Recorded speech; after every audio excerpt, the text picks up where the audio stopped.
The countdown clock is getting smaller and smaller. We are getting that much closer to the launch of Starship Flight 9, and in the wise words of the band Europe, it's the final countdown.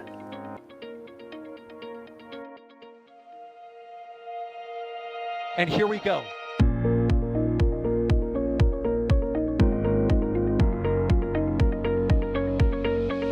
We have liftoff. Propulsion continues to be nominal. RA-68 chamber pressure looks good. Doubling up. Roger, Atlantis. Water towers, fly! Yes! Tango down to nominal. Flight downside FD off. Bring in FD off. It's orange! 145! Oh my god! Oh my god! Decollage. Look at that. Put that in the big bag, Jingle. 343 unfolds to go. Indeed. We rise together, back to the moon and beyond. There's nothing to be exciting and clear, correct? Yikes. You good? We don't need any more of these.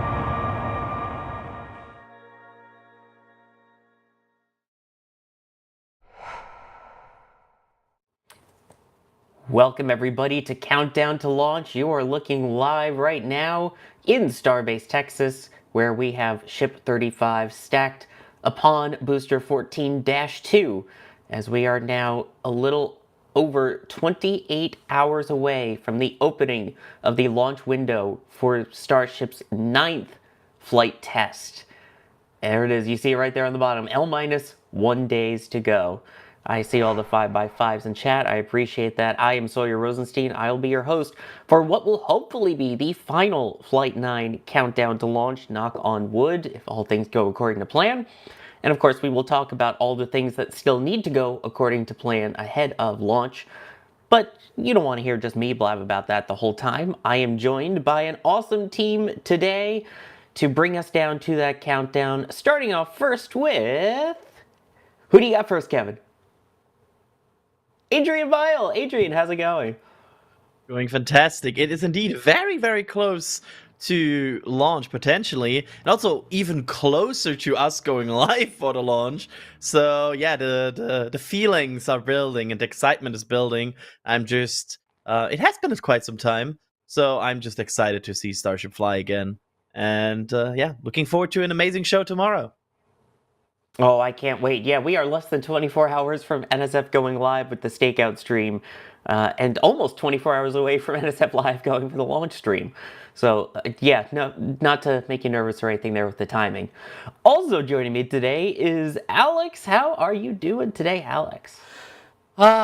Getting already the feeling of anxiousness, of, expectation, because we are approaching those, that symbolic number, but it's a very, important one of 1 day to launch, right? We're just 4 hours and 20 minutes away from 1 day to the launch.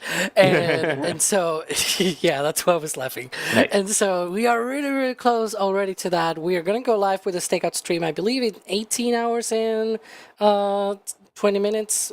Maybe I did bad the math and everything, but yeah, so essentially it's coming, it's like already here, and boy, is there a lot riding on this flight.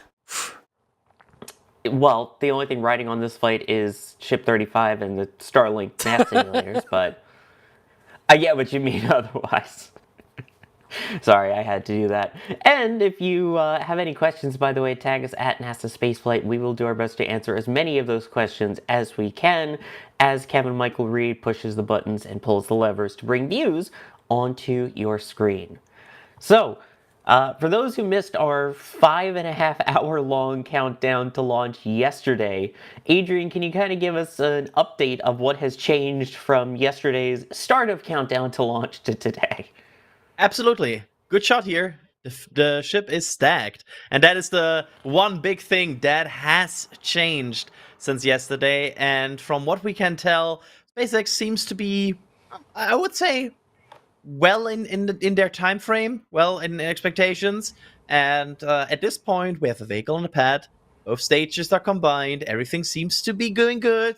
The dance floor was removed. Everything is progressing well. SpaceX at this point is mostly in this process of cleaning up the pad, making sure everything looks good. Final checkouts, of course, and that's the good news here, right? That's the news is there's not that much changing news anymore. It's the vehicle stacked, and honestly, at least from what I can tell, I would say they are very much on track for launch tomorrow. They don't seem to be even hectic.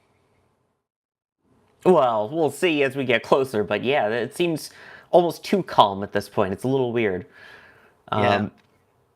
In terms of everything else preparation-wise, I mean, we've seen the fuel trucks on their way in to load everything up for the fuel farm. I mean, Alex, how are we still seeing the crazy number of hundreds of trucks that we saw in the beginning? Or they kind of? It seemed also that almost seems more calm getting that ready. Yeah, I mean, no longer we are where, they get the regulatory approval and then they try to rush and get everything in the pad and all of that ready. They normally just bring the trucks trickle by trickle, essentially over the preceding days and weeks, essentially. We've seen a bunch of those lately. I think 2 Countdown to launches ago, we had the field team putting in the back channel pictures of a few of the trucks arriving and everything. Even when they moved, I think it was booster 14 or either. Yeah, I think it was when they rolled out the booster. There were 2 fuel trucks sort of following along right behind it. But it's just a few trucks every now and then, and when you least expect it, it's just already the tank farm is full, and so you don't need to rush every single truck in the world right there on launch day. So yeah. Yeah, again, they're getting good at this. I mean, this is technically Flight 9, but of course, given the wet dress rehearsals they've done, all the stacking and destacking they've done on all different flights, all of the launch attempts that they've had, it's definitely more than 9 times that they've done this. 9 times. There I feel like overall Starship has in the past exceeded expectations in terms of launch reliability, getting to the launch in any given attempt. At least that is my feeling, because my assumption was when they started to do this absolutely massive rocket, that they would run into more issues in their countdowns. At least that was maybe I'm wrongly calibrated here, but from every other rocket we have ever seen, I just expected there will be issues. They will have time, many scrub attempts. I think on Flight 1, nobody expected this to go that fast. And they had so many attempts that just went on the first attempt. And that's why with Starship, this is not Delta for Heavy. Tomorrow, there's a good chance if they go for launch, if they go for countdown, they could go launching and just have a smooth countdown. So we will see how that goes tomorrow. Maybe I'm jinxing it absolutely crazy here right now, and you can clip this and make it a fade black or white montage of the rocket standing on a pad tomorrow. But yeah. And we have breaking news, folks. We have we finally get to use the breaking news sticker for something somewhat breaking. Tweet from Elon there saying, if all goes well, Starship launches tomorrow. I mean, I think we probably just jinxed it right then and there, Adrian, but the key word there is if all goes well. And there is, of course, a lot that needs to go well for everything to happen tomorrow. And in terms of preparations, Alex, is there anything more that we should expect to see before they do the final pad clearing tomorrow? Not necessarily. Sometimes they do a few extra tests. For example, we saw today the flapping, right? Testing those flaps. We've seen test of the pad detonation suppression system, for example. Sometimes they also do igniter tests of the Raptor engines on both stages. I'm not sure if they've done that already, but if not, it's not a thing that they really need to do. Sometimes we've gone through launches and we've not heard, at least, because these igniter tests, you can actually hear them rather than see them, but I don't recall, prior launches where, maybe they skipped one of these igniter tests. And seeing in the back channel from Neat Pizza, there seems to have been at least one igniter test. Okay, well, One of those seems to have already been done, but you know, these are like small scale tests, like few things here and there. Again, the detonation suppression system was tested. They tested the flaps on the ship. Few things here and there just to make sure that everything is primed for tomorrow for the big launch. And so just few things here and there. We saw also the for example the dance floor, the the platform that raises up and sort of attaches to the bottom of the launch ring and sort of helps with accessing the booster aft and also the interior of the launch ring and everything. All of that obviously needs to be removed before you actually light up the rocket tomorrow for that launch. So all of this was removed and they're going through these little steps every now and then, but nothing big and huge that needs to be done as far as we know. And the other thing that we also have now is the noise advisories that they put out as well. So basically, normally it would be the sonic boom for the return, although we don't actually have that this time as much as it's not coming back to land. But you see there the 60-minute test window opening at 6:30 p.m. Central, and that the residents of Cameron County and the nearby area may hear a loud noise resulting from the rocket's 33 Raptor engines firing upon ignition and as the vehicle launches towards space. Just, a little issue there. What could be causing that noise? Oh, just 33 engines. I'm sorry. May hear a loud noise? Yes. Hi, Kevin. Hi. I'm sorry. Depends Goodbye. where in Cameron County you are. If you're very far away, I actually don't know how big Cameron County is, but I'm guessing that there are portions maybe that are far away enough that I have no idea. Somebody call Ryan. We need a map here. Mr. Map, yes. Or just use the breaking news stinger 6 more times and that'll summon him. Yeah, Ryan loves when we play that a lot. I mean, it's from a regulatory perspective, I think we are at this point, and I think Ryan also summarized it on X. At this point, everything is there. Like, every single NOTAM we have expected, every single NOTMAR that we have expected, TFRs, everything's up. The county notifying, road closures being scheduled. Basically, we are in a situation where all the checkboxes we would expect to be ticked before launch day are ticked. There's no, right now we have no watch item on this list, which would, we had launches before where we sat here, one day before launch, and we were like, they still have some items open, we'll see if they make it. But this time, honestly, everything seems to be relatively easy scheduled. But of course, the main thing is the launch itself. Of course, there's one thing getting the clearance for launch. The other thing apparently is reaching SECO. A minor detail, actually making it to space in one piece. Yeah. But yes, we got the final one with the Gulf not Mars. All of the not Mars and NOTAMs are in place. Look at all those green check marks. That's what we like to see. Everything seems good there. And that brings me to an interesting question I saw from Mart Eric, who was asking, have we seen anything different in the preparations compared to Flight 7 and Flight 8, basically the other flights with the version 2 ship on top? Have we seen anything? I will tackle this, and Alex, we can chime in everything I missed, because there are quite a few changes. On the ship side, I would say we have seen the most careful step-by-step approach we have probably ever seen on the Starship program. SpaceX really has made sure, well, Ship 35 works. They static fired it a lot.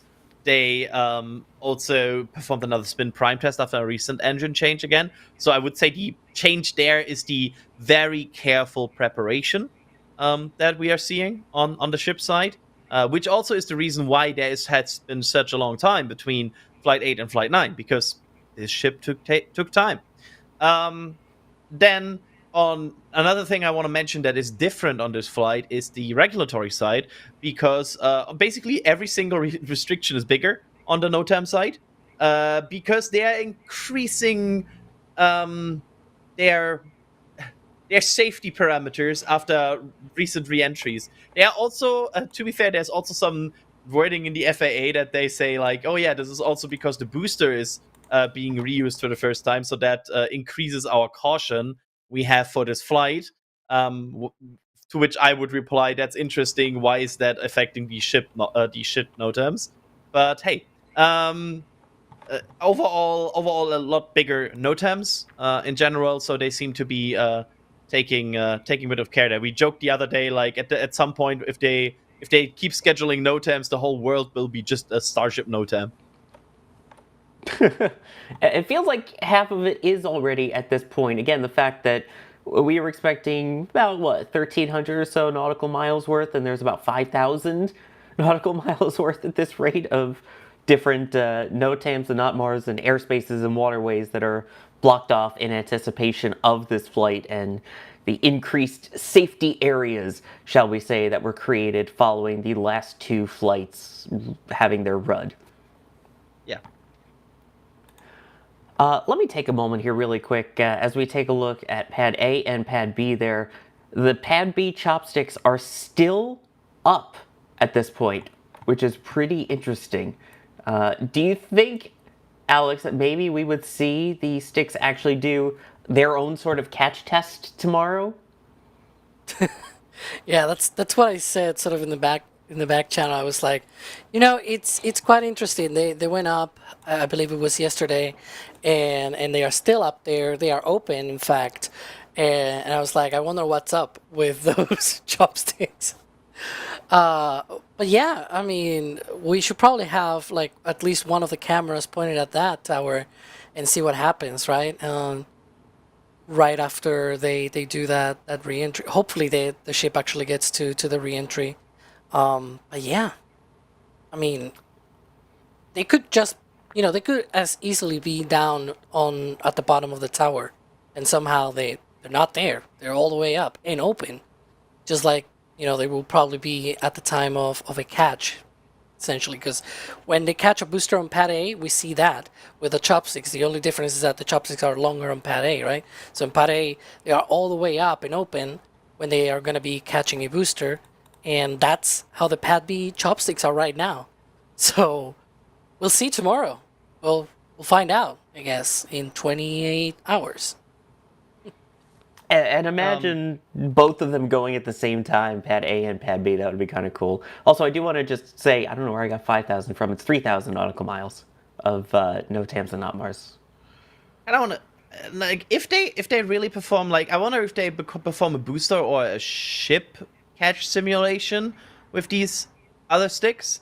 Because if this is a ship catch simulation, potentially, which also could be, because, well, there's still this speculation that on the first ship catches we will see, they will catch the booster on Pad A, or they catch the ship on Pad B potentially. I wonder if they also will wait until the ship would have translated to the landing point. So will they perform that potential test tomorrow, like 60 or so, or like 60 to 90 minutes or so after launch? Will they then suddenly like simulate it? I'm just wondering, like, how will this go? How deep will they go into the simulation? Yeah. I mean, aren't we living in a simulation I'm not even going to start that argument. Nope.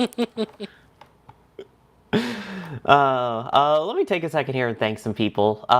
Matt's, Mike Alpha Tango Sierra, before we even went live, gifting 55 Red Team memberships. Thank you so much for that, and hopefully you get to enjoy all the member multi-views that come along with Starship Flight 9, so you'll get to see all the different cameras that we have. We also have our behind the scenes that we do during the launch broadcast, so it's really appreciated, and I'm sure a lot of you will be able to appreciate all of the cool member perks now during Flight 9, so that even extra added bonus that comes with being a member during a Starship flight. Bideford, love seeing your name as well, gifting 5 Red Team memberships. Once Loved Treasures asking, will the launch be visible from the Wyoming coast? I don't think so.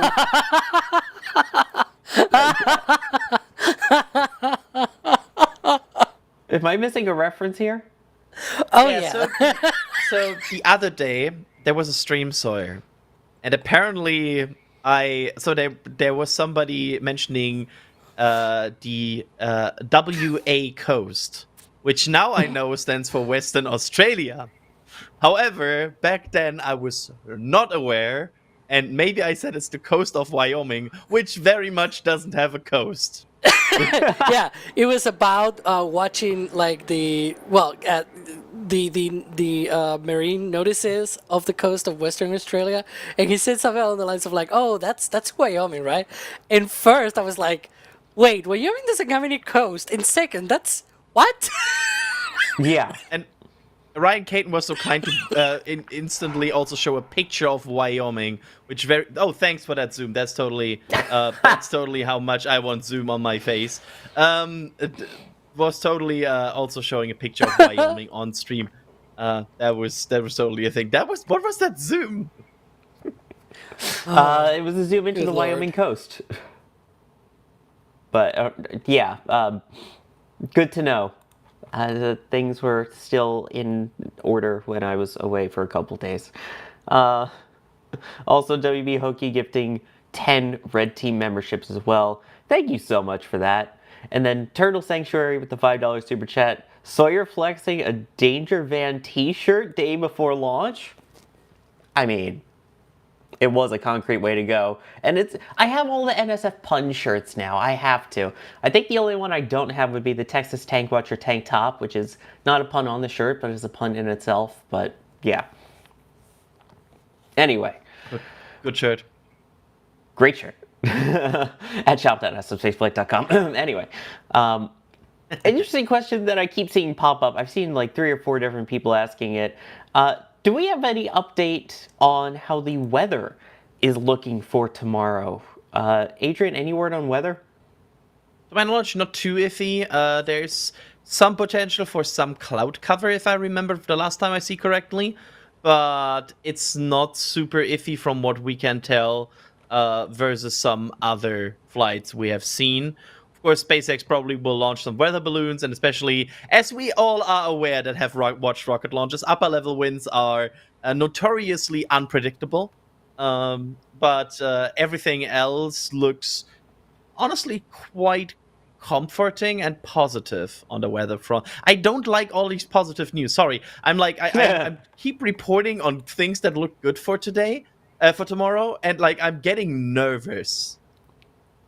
Well, let's talk about the positives then, and the things of things hopefully going well. There is the latest, by the way, with the again our NSF graphics department doing some awesome work there.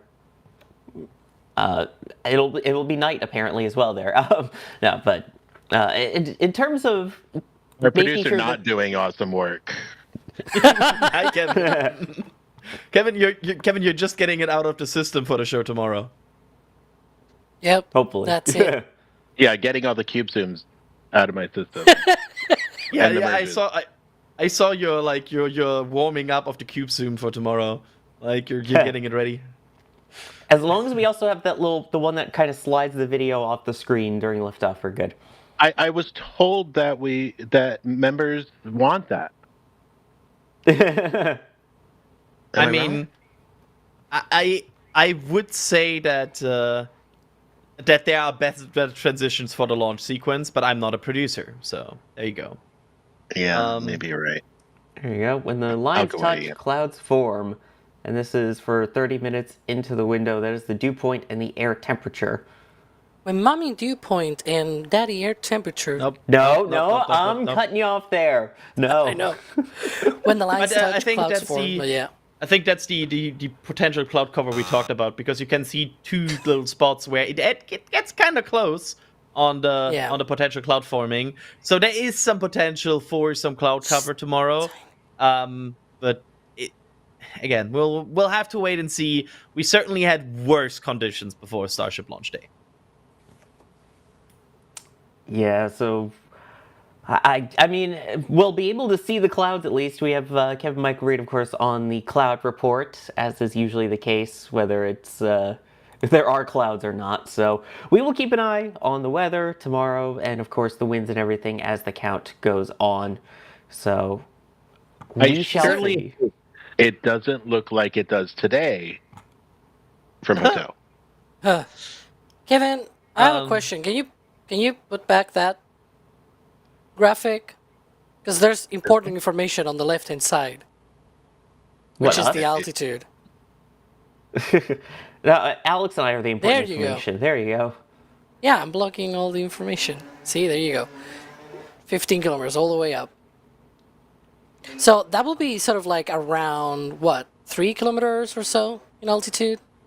It's like a 3-4 kilometer altitude where it sort of goes the dew point all the way to the cold temperatures. So maybe there will not be as cloudy, I guess. Yeah. And again, it's the clouds, it's all of the dew points there. You've got the concerns for winds that'll also be watched. So a lot of things. And yes, that is for 0 UTC on the 28th, which is for the correct time, Central Time, on the 27th. Now, that's not the only thing that's happening tomorrow, though. Am I right? We also have a presentation that we are expecting from Mr. Musk himself. Alex, what are we thinking about for this presentation? Well, they've made a great deal of it being a bit about Mars, because if I'm not mistaken, I'm actually going to be reading what it says, because it says, the road to making life multiplanetary. But if you do, I think, inspect element or whatever it's the word, like if you look at their website and everything, it says something like Mars Talk 2026, something along those lines. I'm paraphrasing here. So I'm gonna guess they're probably gonna be talking about sending starships to Mars next year, which is, yeah, in a year. we've talked about all of this in the last few months, where, you know, they've clearly made their intentions that they want. Oh, thank you, Kevin. That they want to send uncrewed starships, so cargo starships, to Mars in the next transfer window, in the next Mars transfer window, which I think opens around October 2026. So there's still a little bit, and thankfully it's towards the end of the year. It's not like right at the beginning of the year. But still, that's quite a challenge, right? So I'm really looking forward to seeing if Elon talks about, you know, what specific tests need to happen from here to then, and what sort of steps they're going to be taking to be able to, you know, achieve such a thing. In recent talks, it felt a little bit empty when he used to talk about timelines, but not put any sort of, you know, at least, like, these are the things that we should do, and we want to do them this way, right? And that's how we're going to get to that big milestone. It feels to me that now that we are so close, that it's probably like a year and a half away, maybe we're going to get something like that? We'll see. I mean, it still requires quite a lot, right? Like, okay, maybe I'm understanding Starship's Delta V requirements a bit wrong here, but based on my understanding right now how this vehicle is in its current state, or like in like what it can launch, it would require a significant development of the current mass penalty and like potential capabilities, and B, potentially orbital refueling to work to send any meaningful things to Mars. So even it's late in the year, they still have to like get ship catching most likely and orbital refueling ready until then. Like, yes, it's possible. I'm not saying it's not possible. Like, I don't want to be here like, oh, they cannot get this like both done in a year. But that's still a quite ambitious timeline if they want to announce that tomorrow. And we're totally speculating here what Musk will say tomorrow, right? Like, we don't have any more information besides this March 2026 thing, but let's be real. Why would you call a presentation March 2026 if you would not announce sending something to Mars in 2026? Exactly. Yeah, it's a good little observation there as well. But, I mean, there's a couple of factors that go into this. Obviously, if you're trying to hit October, that's still about a year and a half-ish. So I get that there's still plenty of time. But at this point, we have yet to see a version 2 ship make it into space in one piece. That's kind of a big deal there. I feel like at this point, they figured they would already be at, you know, being able to reuse the ships now, try to land it, and then they could work on going orbital, and then work on the in-orbit refueling. In my opinion, and this is just solely my thoughts and my opinion, I feel like they're a little bit behind in that sense, and I'd rather them be behind and get a design that actually works, get a ship that's more reliable, be able to do all the testing on the heat shields that they want to do, everything needed for HLS and for actual customer payloads before worrying about going onwards to Mars with it. I'm not sure if that's what they're actually going to go ahead with, what the plan will be in terms of getting Pad B online, in terms of upgrading to include the Raptor 3s. All of that I think is going to be crucial to get to that Mars window if they want to do that. And that is a lot to do in what spaceflight terms is a short amount of time. Yeah, like, again, I'm not saying it's impossible, because late of 2026, Alex, correct me if I'm wrong here, but that could also be Florida potentially being up, or like at close to be up. We have most likely Pad, or like very, very likely Pad B by that time up, and potentially Pad A refurbished to the modern standard. So that's about the time frame where they could have about 3 launch pads operational, if, and that's the big if everything goes well until that point. Yeah. I am more interested in, like, because obviously that should be by then with the Block 3 version of both the booster and the ship, right? And they are already building the first Block 3 boosters and ships. And one of the interesting things is how is going to be the concept of operations, because we know long term, right? When they launch the big ones, by that I mean really, really long term with colonies and everything, and they're launching thousands of times. But if you just want to have a demonstration flight, a bare bones mission, if you will, right? You probably don't need to fully load the ship for start. For like, in principle, you probably don't need that if you are carrying just, I don't know, like a couple of tons or something like that. Which, to be fair, it will still be a lot more, right, than we have aero landed on Mars. And that's assuming that the ship gets there and all that. They also need to develop a ship, not just that it can be refueled, and therefore they need to do all of the refueling testing probably by early 2026, but also a ship that can communicate back to Earth from Mars, because it's it's not like all of these communication systems will work just as well once you go. Like, there's a point where you need a better, more robust communication system, and then and the current Starship system only uses the Q-band Starlink antennas, and I'm not sure those will work that well so far away. And so you will need some kind of communication systems for deep space operations. You will need the ship to also have some kind of power generation to be able to survive. Like, the batteries need to be alive all the way out to Mars, right? And that's maybe, if they top off the tanks and they try to go like as fast as they can, that's probably like 3 or 4 months. But again, if you're doing a bare bones mission and you only, fuel the ship just what you need, it's probably going to be a little bit longer. Anyways, I'm digressing here. Like, there are changes beyond just refueling the ship, right? I really would like to know if they can talk about, like, I would love for them to be able to talk about that tomorrow. I'm not so sure if they're going to be talking about that on that talk, right? And it feels like that part is missing every single time they talk about, going to Mars. Like, how are you going to handle long duration stays? How are you going to be handling, power generation, the communications and everything?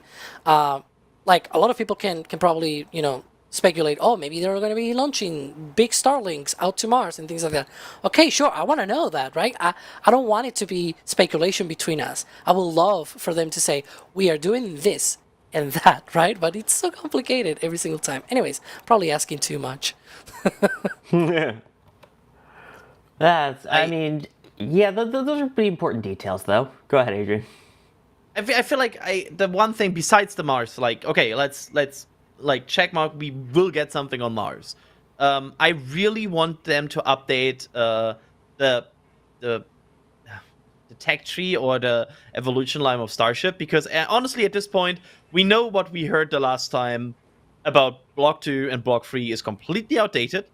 Like, that's just not how it is anymore. That you can basically take these PowerPoints we saw the last time, how Block 2 and Block 3 looks, and what they have in performance, throw them in the bin, and start again, because like block free engine count on the booster, wrong. Size, wrong. Like there's so much Yeah.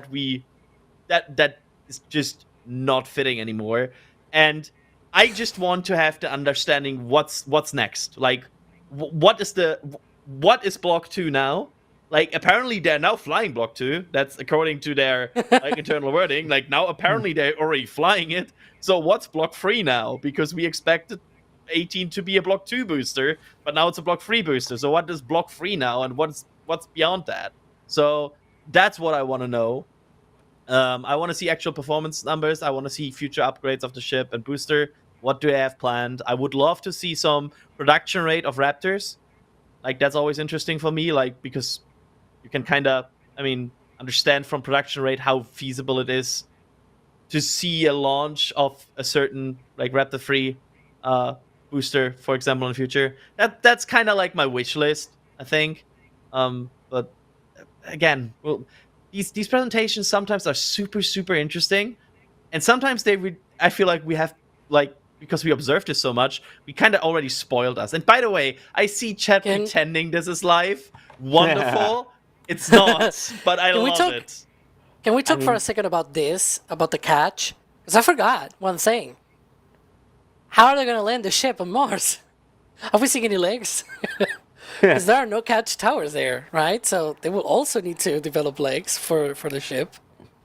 Point to point. 17 months. Mars point to point. There you go.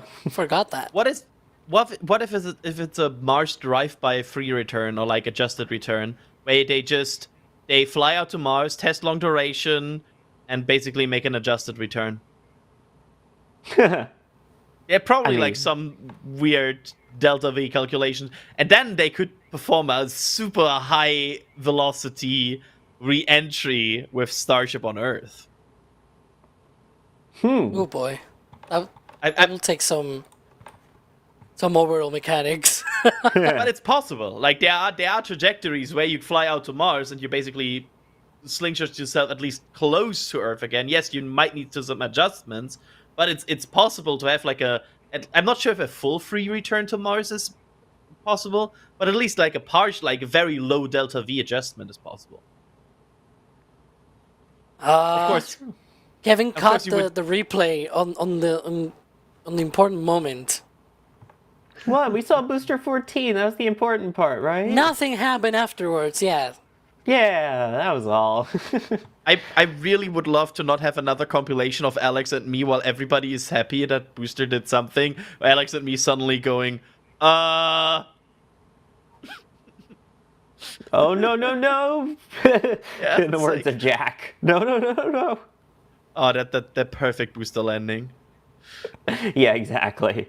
Seamaster Smooth was wondering, do you think Elon has hardware to show off tomorrow? You think maybe we'll get some more views of Raptor 3, or... Maybe. Okay. This is almost like, I would be surprised if there's no Raptor 3 on stage.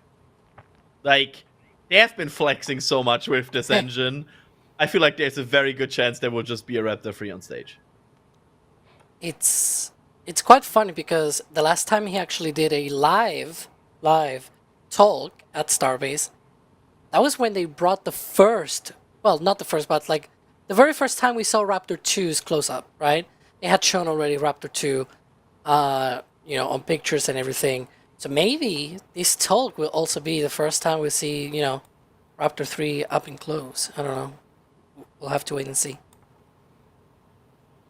Yeah. Indeed. The Starship program right now is like, I always feel like there's like this curve after a presentation. We have like peak knowledge right now about the planning, and it's always going down after that because things are outdated, and of course SpaceX started to change things. And right now we are at this lowest point where we have kind of just no idea what at some point will happen. We have some idea about the next generation of booster, but beyond that, Yeah. Again, hopefully we get some answers, but as you pointed out, how quickly the first presentation was already out of date. We'll see how long this one takes to get out of date as well.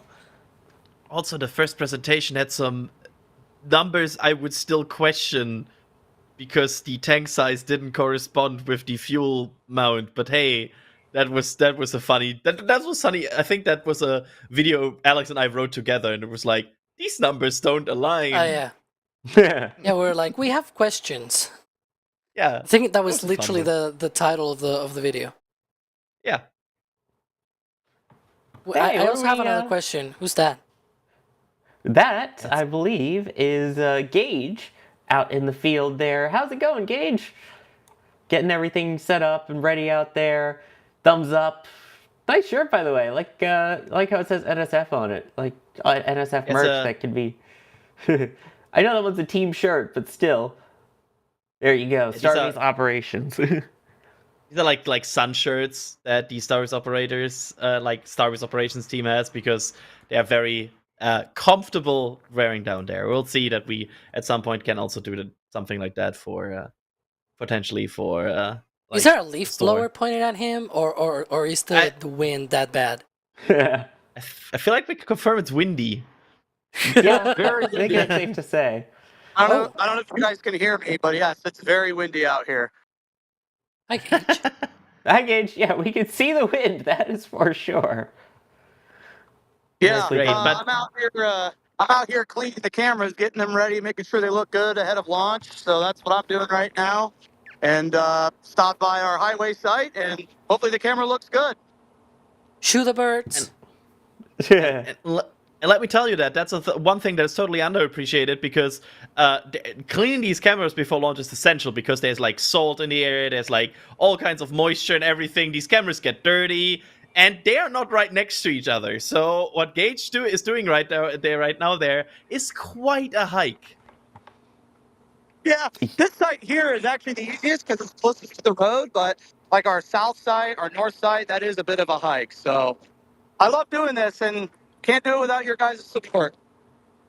Yeah, and by the way, you can make sure that you also are ready for launch with all of your merch at shop.nasaspaceflight.com, am I right? Yeah, but I mean, honestly, at this point, I kind of have to thank, like, I mentioned it yesterday already on the stream, and I know we're throwing a Kevin right now like something he was probably not prepared for, but I will still say it. But the feedback about the patch and like everybody just supporting us getting that new patch has been honestly over my expectations, completely crazy. Thanks everybody who like supported us getting that new patch that you can pre-order now. There it is. Or the stickers, or the hoodies, or the t-shirts. Again, we can only send out people out there that are getting all of this ready. We can only do all of these shows because you all support it. So the feedback has been absolutely amazing. Once again, thank you for that. And along those lines, there's actually a question here from Yvonne who was saying, glad to have ordered my patch. What went into the design of the patch itself, Adrian? That's a very good question. If you go on the website of the patch, we actually have direct quotes from Jack, our designer, who wrote like the design vision down and like pointed out cool little details why he did that and why he did certain color choices. I think that's a super neat touch because it's kind of like you get to know what is behind designing such a patch. And let me tell you, it's quite a process. We care. So yeah, once again, thanks everybody. Thanks to Jack for designing this, and we hope you all enjoy it. And again, it's probably shipping in about, I hope somewhere between mid to late June. It's quite close. Yes, Yes. I did cube zoom. Yeah, that's why I Alex laughed. and I were laughing, I think. Yeah, I'm excited. We're launching. Well, we're not launching. We're gonna watch. If you do SpaceX cube zoom launch at a Starship. liftoff, It's not. I don't even have a button, so I can't mistake a button for yeah, and push the wrong one. But anyways, guys, I just wanted to jump in. Our team is full force in Starbase right now. They are everywhere. They are trying new things. They are cleaning cameras, and we couldn't send people from all over the country without the support of our members, of your super chats, of all of your support. It is so important, and we're always floored with the amount of support that we get from our viewers, and we thank you. And don't forget, it's not just about monetarily supporting us; it's also about giving us that thumbs up and sharing with your friends if you have friends. I mean, I don't have friends, but you probably have friends. You have friends. My friends are all work friends. They all work for NSF. No, we are also Anno friends, Kevin. We play Anno together. This is true. Which that's coming up soon, Adrian. We need to schedule that. Me and Adrian are going to take a month off to play the new Anno when it comes out. Just so you know. We love games that are just spreadsheets. Kevin just has friends in low places. That's it. One final thing I found cool about I did a X post a few hours ago about how everybody prepares for these big launches, because I think everybody has like their kind of rituals and everything, and I think that's also one of the coolest thing, that how you can like be part of this. Like, I love people that just share that, hey, I don't know, I'm in home office all day today and I'm just having NSF open while Starship prepares. Or I even saw some people saying like they basically watch it all day and they have like snacks and everything ready. And I think that's just like that's the coolest about this. Like, yes, I love Starship, but I also love that everybody is excited for Starship. I love this. This is like this over community event where you just like be like, hey, I just want to be part of this, and I would just enjoy this. And there we can see the X post where I asked like, hey, what do you do, and like, what do you purchase with certain person. That is really on point. Kevin, I have a question for you. Can I ask him a question? Because EJ. Nice. Yeah. Anywho, I'm not gonna ask it because I don't think we want to know. It's well, it was about the membership program. I was gonna ask if we're gonna have behind the scenes content live for our members. Of course. Of course. Yeah, in fact, there is a members multi-view going right now. We're redesigning it from the last flight. So I'm a little behind, but there is a members multi-view right now. There will be one for tomorrow, most of the day. It will probably start around noon, so I can sleep as late as possible. But members multi-view. There will also be the members behind the scenes, and the members behind the scenes has some people in the field. Maybe you'll see my face. Maybe you'll see Adrian's face. And you'll also get to hear what's happening behind the scenes, which is usually just me yelling, in the nicest way possible, yelling. When you have cameras, it's nice. When I have cameras, yes. There are times when I don't have any cameras and I start getting very nervous because I know we get judged. I'm not sure if you have the answer for this, Kevin, but like, since we already talk about our coverage tomorrow, are we setting a new record with most deployed cams? Do you know that? Like, is this even more than usual? It's very possible. I actually haven't counted it yet. Jay is working on the routing right now. I'm sure maybe Jay will chime in the back channel. I don't know if we're at a record because we are short one of our normal camera operators this flight, but we'll see. I'll give you an update tomorrow. By the way, since go ahead. So should I? By the way, I was quickly confirming because I saw some people wondering about that. Yes, we will also stream the Elon presentation tomorrow. Like, we will absolutely show that in the stream. We will talk about it. We know that everybody wants to watch that, and honestly, everybody at NSF would watch that. Like, we wouldn't want to sit on like a Starship stream and not watch what is new about Starship. So yes, we will watch it, and then we will also react to it and like give you like not during but after, we will give you also like input what we thought. So yes, I just want to quickly confirm that yes, that's absolutely the plan. And that will be during our stakeout. Oops, sorry. I was just going to say that will be during our stakeout stream tomorrow, so make Yes. sure you set the notifications so you can watch that when it goes live, and you will be able to see the presentation there as well. Yes. Yes. Jay in the back channel is saying he counts 36 cameras right now. We might be really close to a record for Starbase. I'm not totally sure, but we'll check up on that. At least for live cameras, there's also, I'm sure, going to be all the still cameras. There's going to be other cameras that will be recorded for video later. I know I'm going to have a camera with me just in case here in South Florida, in case I can see Starship flying by. So, lots of extra cameras there. Yeah, that does not include the still cameras. That does not include the cameras that are just set for record. And that doesn't include the behind the scenes cameras. So we probably are 60, 70 cameras out there in total. Nice. Funny. By the way, I just wanted to thank the people here. Severin, thank you for becoming a PadRat member. Also had 20 gifted memberships from Joe. Thank you very much, Joe, for gifting 20 Red Team memberships. They're very, very generous and very much appreciated. Chromatic, thank you for gifting a Red Team membership. Astro Knucklehead saying greetings from the Wyoming Squirrel and Giraffe Coast launch site. Yeah, thanks to Chris Bergen also, who made a poll earlier to poll which is the chat's favorite coast, and the Wyoming coast in fact won. So thanks for that.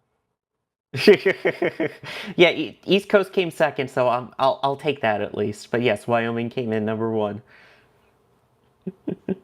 I just like the close-up on the shaking head there. Conrad, thank you for becoming a Red Team member. ArcTech gifting 10 Red Team memberships. Really appreciate that. Karen, thank you for becoming a PadRat member. Cooper, I believe we have forums that you can always reach out to us or reach out on our social channels. Thank you for that.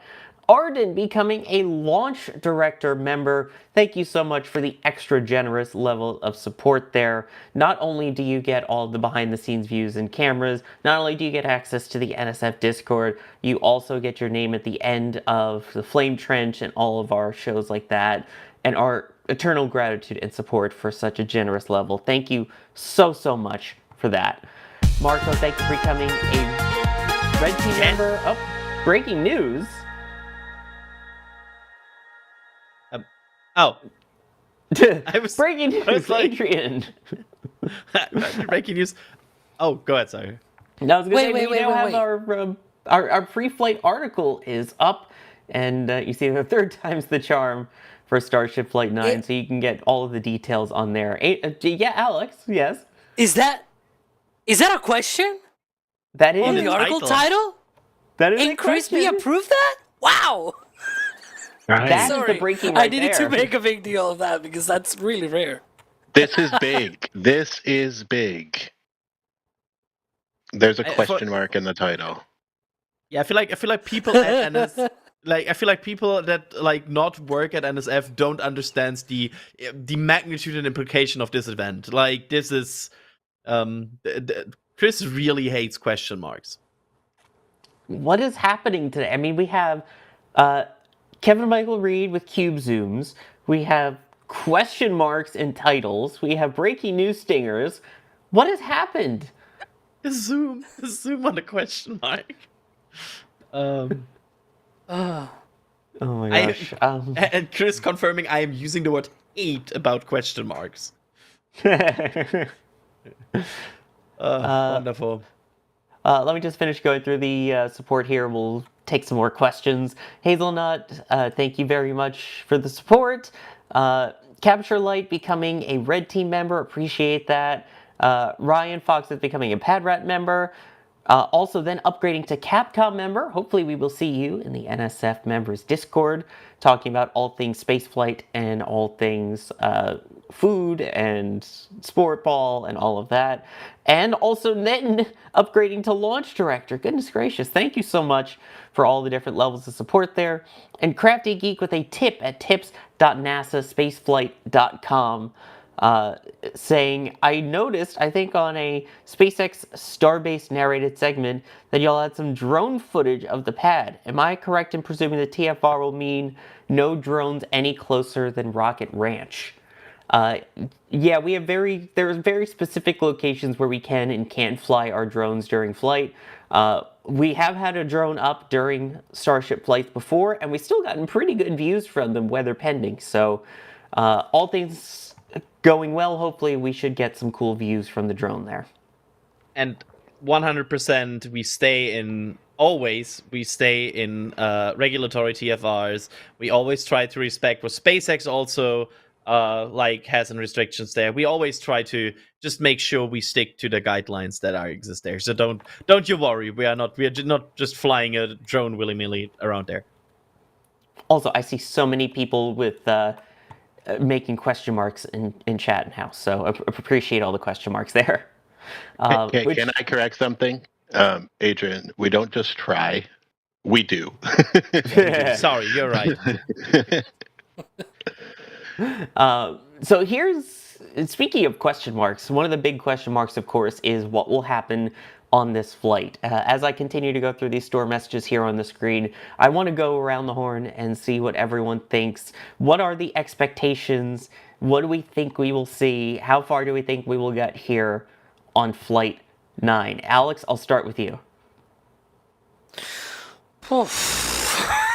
Alex loved this question. Alex loves predictions. I hate this question. Just a small question. Yeah, no big deal. Because I don't know what to expect tomorrow. Excitement guaranteed. Yeah, I know, that is the most Alex answer, though. Come on. I'll tell you what I want. I want the entire flight to go according to plan. I want that ship to splash down in the Indian Ocean, and I don't know, maybe even they tow it to Western Australia or something like that. What can I tell you? My expectations. I'm open-minded. I'm gonna go tomorrow into our stream, stakeout stream, launch stream, and everything. I'm just gonna be, whatever happens, happens. And I just don't want to end up with my face like this at the end, like last time. That's kind of what we're expecting, though, aren't we? Yeah. The Alex face. I don't want to be. Yeah, I don't want to be. Alex, bro. And then, Adrian, I want your thoughts here before we go to the graphic, Kevin. What do you think? Yeah, I will tell you what I want, and also what I think will happen. So I have been on the record in the past that I think SpaceX is one of the best companies in the world in fixing things. I think that's their biggest skill, is to identify a problem and fix it. Now that we know that most likely, according to them, the last two flights had different failures, so they fixed the first one and then another one happened. I really think there's an unlikely scenario that a third independent failure mode is detected until SECO that they didn't spot until now. So I think the booster will work. I have trust in the booster. I think the booster will work flawlessly and will perform as expected and splash down. I think we will see plasma tomorrow. That's my prediction. Good plasma, though. Yeah, I think I will not go further. I will not say if it makes it, because I know there's also TPS tests and everything. I will say we will see plasma. Gene in chat saying, by the way, boo, Adrian. Why? Here's the thing. I think I'm going to be interested to see how the booster performs in particular, with this being its second flight, and trying the new angle of attack, and trying slightly different engine out scenarios. And that's what I'm really fascinated in. I think at this point, they've done all that they can to have the best chance of success for Ship 35, given what they saw on Flight 7 and Flight 8 and the changes that they've made at this point. If that doesn't work, then that is a flaw in all of version 2 ships rather than something in particular with just this flight. I think the fun part is going to be seeing how Booster 14 performs, and hopefully we can just go, yay, Ship 35 did its thing, and maybe get some cool views from the dumb links from the mass simulators, and focus on how the heating did, how the engines did, and how fast or slow the booster was going. And also we could see how fast or slow the winds are going with a new graphic that I believe we have. How's that for smooth? So in terms of the wind conditions, this is one of the concerns that we have, of course, is with wind shear. So here's a look as the altitude goes up. You can see the speed and the direction there. That's the biggest thing, is when you get those super quick changes in wind direction, that is when you get the wind shear, which becomes the concern. Yeah, so you can see there is a bit of a change in wind layers, because some wind goes first to the west and now to the east. Overall, I would say that's not too bad yet, because that change didn't happen like super rapidly. I'm not meteorologist, I want to point out, but Hey, I think overall this looks relatively consistent, which is good. yeah. I wonder what might be at 12 kilometers for the speed to go that up. Yeah. And going east. I wonder. Very much wonder there, yeah. So that is what we got there in terms of the wind. Of course, wind shear is something that is a concern for rockets that will be kept an eye on all the way through the flight here. So Also, absolutely yeah, cool also- graphic. Thanks, Ryan. very, yes. I'm just enjoying it now. Yeah. I like this. And I know a lot of questions people still asking about, will we be able to actually see the dumb links? Will there be cameras on those? That would be pretty cool if there was. But did we ever yeah. get to confirm that they were going to try that for the other flights either? No, we didn't, but I beg that there is a camera that is mounted on a dumbling filming the ship as it flies away. If Please, it also has SpaceX. a light or something, that would be helpful yeah. to see the But, ship. Like, Oh yeah, that. please. It's doable. I just want an external view of a starship in space. Brings a whole new meaning to video provided by Starlink, right? True. I hope they have that graphic on during that moment. It's like video provided by Starlink, literally. Yeah, video Oh, from again. on a Starlink. I know there's still some questions about what is to come on Flight 9, and I'm sure you still want to kind of get more of a rundown. We've done our best to give you the basics and answer as many of your questions as we can. But of course, the best place to get all of the answers for all of that will be in the latest Starbase update, which will be premiering in just a couple of minutes from now. So you don't even have to go anywhere. We will direct you all the way over to there, so that you can watch everything, get the latest updates, see what was learned from Flight 8, what we can expect changes-wise in Flight 9, and get you prepped and even more pumped and even more excited for this historic flight here. So, exciting times ahead. And I need to make sure that I thank everybody that was with me here today to help with the, hopefully, knock on wood, final countdown to launch. Alex, thank you very much. It's my pleasure. I'm wondering if people are asking, about this, because I have a Falcon 9 behind me instead of a Starship. This was the first reused Falcon 9, first reflight of a Falcon 9 booster. Tomorrow, hopefully, we're going to see the first reflight of a Super Heavy booster. So I thought it was very on point to have this. And, this is 39A at Kennedy Space Center. There's a few updates on this coming Starbase update that you should watch about Florida. Just saying. Ooh, more teasers to stay tuned for the next 2 minutes. Thank you very much, Adrian, as well, for joining us here. Thank you so much for having me. I will not spoil what exactly, but I can tell you that we still have some surprises for tomorrow that you will enjoy on the launch stream and on the stream in general. So I would recommend watching it. As well, spoiler, I would recommend watching our stream. What a wild statement. No, overall, yeah, I mean, enjoy one more night of sleep, everybody here at NSF. And yeah, tomorrow we are live, hopefully, about 11, 12 hours or so. So it's going to be a day. What is the sleep you speak of? Yeah. Kevin Michael Reed, thank you for pushing the buttons, pulling the levers. And really quickly, let me thank Chris W. for gifting 5 Red Team memberships. Quark, thank you. Saying, come on, guys, I'm surprised we don't have Pad Ninja shirts yet. Make it happen. Telstar86, in the words of God, do or do not, there is no try. Very nice. Mr. Effing, thank you for becoming a PadRat member. Roseanne, new launch director here. How do I access Discords and back channel help? I'm sure we'll be able to get you the help to answer those questions. Flipper, angle of attack change for the booster or ship? That would be for the booster on its entry there. Marcos, thank you for becoming a PadRat member. Very much appreciate that. And then Micah Original with the 22 euros saying, probably a far-fetched question, but could we expect to launch September this year? How likely do you think that's possible? I think a lot of it is going to depend on what happens tomorrow, how well everything goes, and if they can finally pick up the pace and get more of these flights going, right? Yes.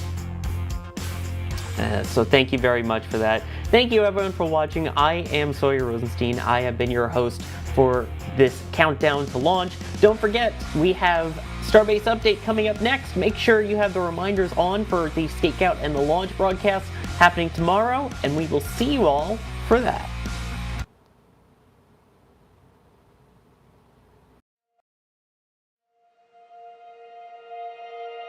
And here we go.